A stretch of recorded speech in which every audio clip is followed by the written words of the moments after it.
Hello, peoples of the internet. Today I will be attempting to build a 1500 horsepower, 1000 horsepower car in automation. Although maybe 1500 horsepower can come later. Now I know this is an aerodynamic body, and I did get one to weigh very little actually, so maybe I'll go with it. I don't know. Let's just see what else was available. What looks like an XJ220 body. I mean, these supercars, they're fairly similar in the past 20 years in terms of just overall body style, so we shouldn't have to go too crazy. Now, what do we have in the smaller size classes? Oh, yes. I think I know what I'm going to have 1000 horsepower in. Now, this is a little too small. We would never get the tyres on without flaring the arches out stupidly like that, and I just don't want to do that. I want it to be a bit realistic at least, if not much. Oh yes. How is that? No, again, it's just a little too ridiculous, I think. Same with this one. You imagine putting 1000 horsepower in that, it would be a complete nightmare. It would tip over at any vague mention of a corner. However, if we're looking at this, we're looking at Honda S2000. It's a much more realistic body for what we're trying to use. It's fairly low, yet it's not tiny enough to become a real problem. The main thing I can think of is it needs to be all-wheel drive, so we're going to need enough space to fit the all-wheel drive gubbins in. If we could get a hard top, like that one, that's about what we need, yes. So hopefully we could stretch this stuff back. It looks a bit like a Porsche now. Just try and find the right point for this windscreen. Can hopefully flare the arches. It looks like more of a saloon now. I wonder if we could get more seats in it. Not that I would do that, but it would be interesting nonetheless if we could. Do we want that? No, we want that longer. Then we're going to go front engined. Unless we can do otherwise, maybe. It's hard to say. Yeah, we can go front engine. The problem is, I want grip. I guess front engine isn't ideal, but it's going to be all-wheel drive, so that somewhat compensates for it. Try and just bring that round a little. We want these to be flared enough to give us a wider body style. It doesn't have to be stupidly wide though, just wide enough to fit large tyres. And there we go, an odd car. Now we want a carbon fibre unitary construction. I've messed around before and this seems to be the best. We don't want transverse, that's more for hatchbacks and such like cars, which we're not building. We'll go with double wishbone and multi-link. It's unconventional for a supercar, but for what we're doing, I think it works. Hopefully the carbon fibre will keep this light, but at this point we can only hope. It is a hard top of a convertible, meaning it should be incredibly stiff, as convertibles do have to have all the stiffening and stuff down there, and then we've added the extra layer of stiffness on top, so all in all that should work in our favour. It's also fairly low, as I mentioned before. I'm just thinking solid axle leaf. Yeah, that's not supercar suspension back there. Now, in terms of the actual body, I would say fiberglass to save a bit of money, but let's be honest, that isn't actually that light, so we'll go with carbon fibre again. I got my eco car, that was I think mid-engined rear drive. I got that to under a ton, maybe even under 900 kilos. That was very light regardless. Now I'm just going to stick a grille on here for now and be done with it. I will redesign it later. Hopefully give it some designing features, and that will help us nicely, but for now this is what I've got. I believe the S2000 had near 50-50 weight distribution. I don't think I'm going to have that on this, but I should have aero on my side. So if we go with lips, where are you hiding, lips? There we go. I don't think we want much chrome on this. Most supercars don't have any today. Come on.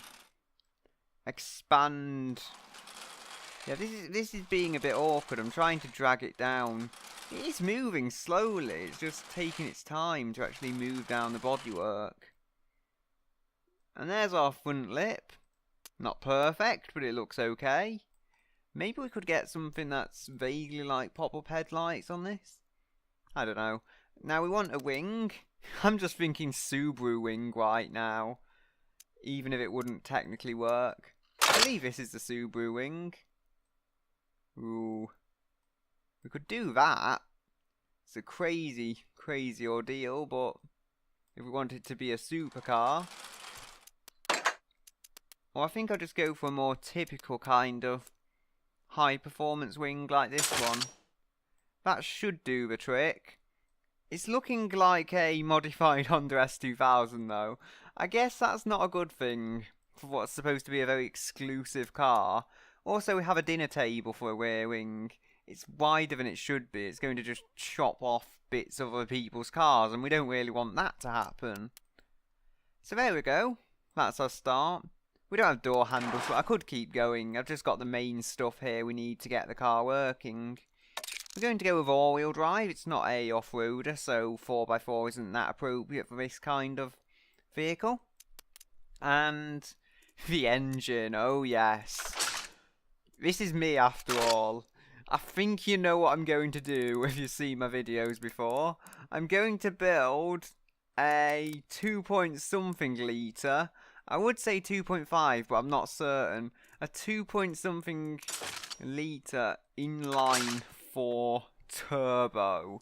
Now, I'm going to use a 5-valve per cylinder engine. To be honest, I think I can keep it aluminium.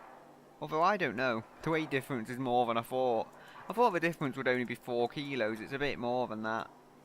We want it to weigh as little as realistically possible, so we've got 56 for cast iron, 38 for that, and 32 for this. Yeah, you know what? I think we're going to go with this. It's expensive, but it is a supercar, and we need to make the power somehow. This is going to be a crazy engine. I'll join you when I've finished it.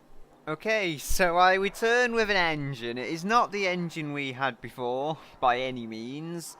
It shares a lot of the same design elements, but it's not the same engine. I wanted to get the power from a crazy inline 4, but I just wasn't seeing it happening with any reasonable amount of turbo lag, so that's why I've ended up with a V12, but also because if we look at, say, a V8 or a V6, I wouldn't fit this size of engine in. It would just run out of width. This does run out of length, which is why I can't go longer than it is and make it larger than it is. But it's quite good as it is, and I'm getting the power I want. Now, I've got all the same stuff for materials and whatnots. It's a ridiculously heavy engine, as you would expect for something of this size with a massive set of turbos on. 281.7 kilograms. It actually makes over 1100 horsepower. But then we've got all the lag. It comes in by 5,000 RPM, so it's not beyond saving, I guess you could say. Although, you get a good few RPM to use the power. Not much. I'd prefer to have more RPM to use it. The economy is, well, I don't know how to say this, far more amazing than it ought to be. And I've just remembered, I forgot to mess with a fuel mixture. I could do that and stick up the power loads, but I didn't need it. You know, enough messing around with the engine and going to a V12 has done it. But still, I probably wouldn't have been able to use an inline 4 that well even if I did hike it up. And look what it does to the economy. It ruins it. Even with the engine being adjusted, it would still ruin the economy. Still, let's just see how it goes. We'll find the menu. Just double check I've got the full power from it. Yep, so I have. And we can let it run.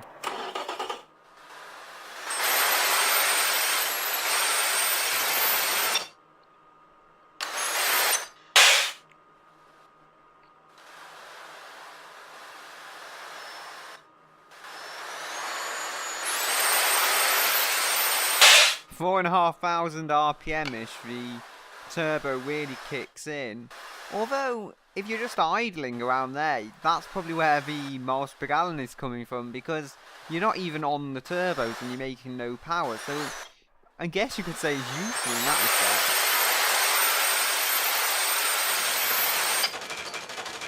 respect. Oh dear.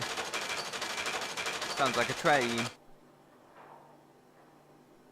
I don't know, maybe I pushed it too far. It's all green on here though. I'm guessing that's just if you rev it white to red. It's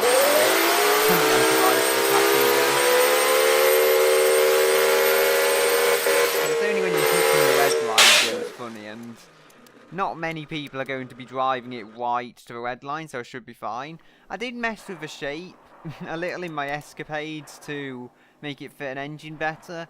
Bits were sticking out at that point. I believe I was using a V6, but this just is lower being a V12. The disadvantage is how long it is, but we don't seem to be having any length problems, thankfully. If we just put that down again, you'll see where the lip is and the grille. Everything fits really nicely, which is a surprise for one of my cars. Now we've got a manual gearbox I think we need.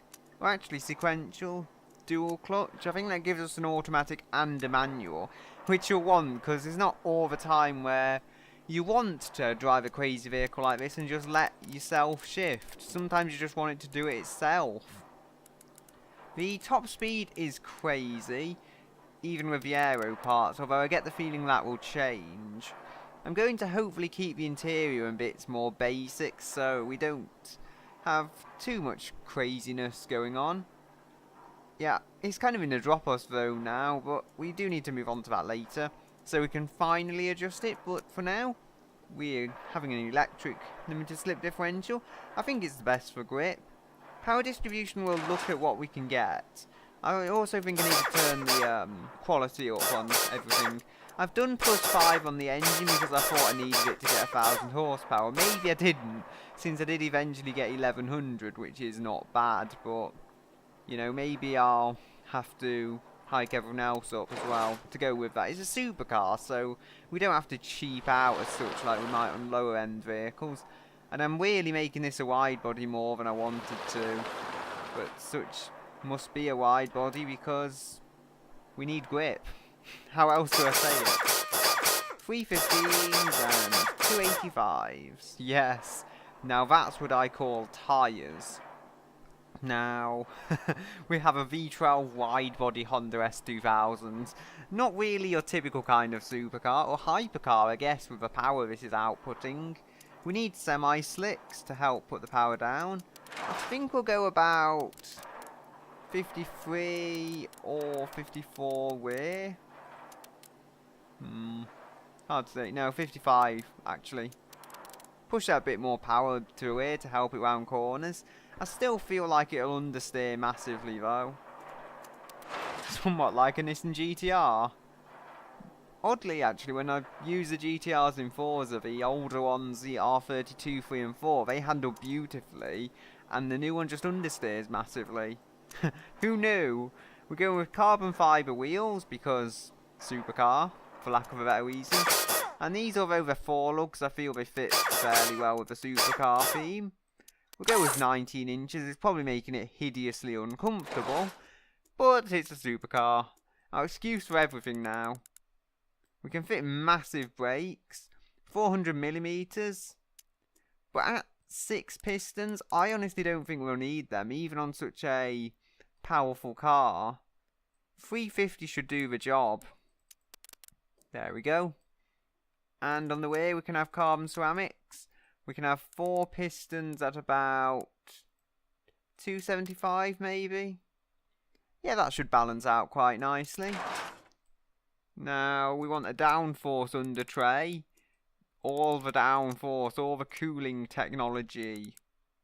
We've actually got less cooling than we require. Never did I think I would see the day, but we have. Give some brake cooling. Probably won't need quite that much. Although it is a high performance car, about 50 should do the job, I think. And wow, yes, we can go with 4 seats. We're doing that. It's probably more of a 2+2 than a proper 4-seater, but nonetheless, it's that extra utility. And more importantly, a bit of extra weight over the rear, since that V12 is not exactly light. It's a well-balanced chassis being from an S2000, but there's only so far you can take it. We're going to go with a premium or sport. Sport is actually fairly good for weight, so we'll go with a sport interior, but a basic infotainment to try and keep weight down. And we'll go with some electrical assists. No one can drive these days, they need them all. Move on. We shall. We'll go with fancy active suspension. Yes, we need it. I might have to actually cheapen this. I'm going with sports. Maybe not optimal for the track car. This is going to be used as in certain places, but it's not as bad as I've just lost my thought train. What was I even talking about? Help. My mind has gone funny. Yeah, it's an expensive sports car. I think I've just had to reboot. Strange brain there. Right, why are we back here? Well, we have to make the grill work. Okay, so here we have the near finished result. It's a slightly ridiculous thing, I will admit. The wide body flare things are a little larger than before as well, so I can fit slightly larger tyres. We'll see. I've got a pretty ugly front end. I couldn't do better than this. I did try, but nothing was working for me. I've got a bonnet scoop because I thought it looked cool, and no door handles actually, because I've somehow forgotten a car needs door handles. Let's go with some chrome ones since they match the rest of the theme I'm going with here, which is a kind of luxury sports car, I guess. If you see some old Jaguars and stuff, they have chrome on, even though they're not particularly luxury cars. They're more sporty luxury cars, but they still have chrome on because that's the way they did it back then, and that's the way I'm doing it now. That particular line of chrome, that should be under a window, but I couldn't get any closer, so that's where we've got it now. The is a lower level of chrome. I've done that because I found places it would fit, I guess you could say. And I'm hesitating. I need to move on. It's a powerful all-wheel drive car. We can skip the engine because I've gone through that. A lot of the stuff is the same. Quality is +5 on everything now. We've got sports suspension set up for sportiness. There is some downforce. There's a setup I'm using. Loads of cooling. You'll see it requires 827.3 and I've got 916.5. The brakes are 420mm 6 pistons on the front and 290 on the rear. Slightly more than before because I want to make sure this thing stops. We've got slightly wider tyres than before. I believe 2 sections wider on the rear and 1 on the front, since that should help give us the grip we need. If we look back to the gearing as well, we'll see where that grip comes in. We'll see we've got 2.2 seconds 0 to 60 and 15 miles per gallon. I'm just wondering, can I change this? Sometimes it does, jump down to 2.3. I want 2.2 seconds 0 to 60 because that's how I do it. Still 55% rear power distribution, might I mention. And it's 1744.5 kilograms because before I forget to mention that, I have upgraded the infotainment. Since it's such an expensive vehicle, I wanted to make sure it had the infotainment system to match. And the pricing, that's the final thing we've got to talk about. Well, one of the final things. It's just under 110,000. I decided that was a good price for this kind of vehicle. And the downforce. That is all I've got now. Terrible weight balance and downforce that somewhat compensates for it, but not to the point it should be doing wheelies everywhere. So that's the vehicle. I'm going to take it around the test track now and see how it does. Now, the performance this is capable of is pretty amazing. We're looking at a 1 minute 55.36 time, which puts it just over 20 seconds above the Speedy Bob RS and everything else on the leaderboard for that matter. But so I would expect that because it's a hypercar and it's the only hypercar we've had around the circuit. But I have called it the bomb. It's not written down yet on here, but it's called the bomb because it's such a powerful, hot, expensive engine in such a tight, confined space. What could possibly go wrong with that? Well, other than it blowing up, but at least people know when it blows up that it's called the bomb, so we kind of have to expect things like that to happen. I'm amazed it even fits under the bonnet. If we just look down here and put the bonnet on, it just fits over the engine. There's not much clearance at all in there. It's like the Audi S4 actually from the early 2000s. It really squeezed that V8 in, so you couldn't really fit anything else in because the V8 was taking all the space imaginable up. Are those actually the two turbos we can see down there? I think they are. Hi turbos! Still, I'm getting distracted. Get rid of them brakes just because. I'm happy with what I've achieved here. I mean, it's extremely powerful and for the power level, actually very economical.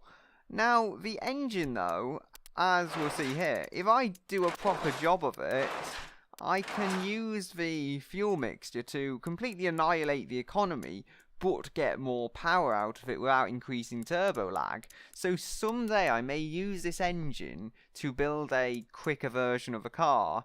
Also, the red line is surprisingly high. It won't rev any higher because of the way I've built the engine, but you know, 9,500 RPM, that's not a bad RPM limit for a supercar either, might I mention. Still, I'm going to leave you with the standard shot of the vehicle and say goodbye until another day.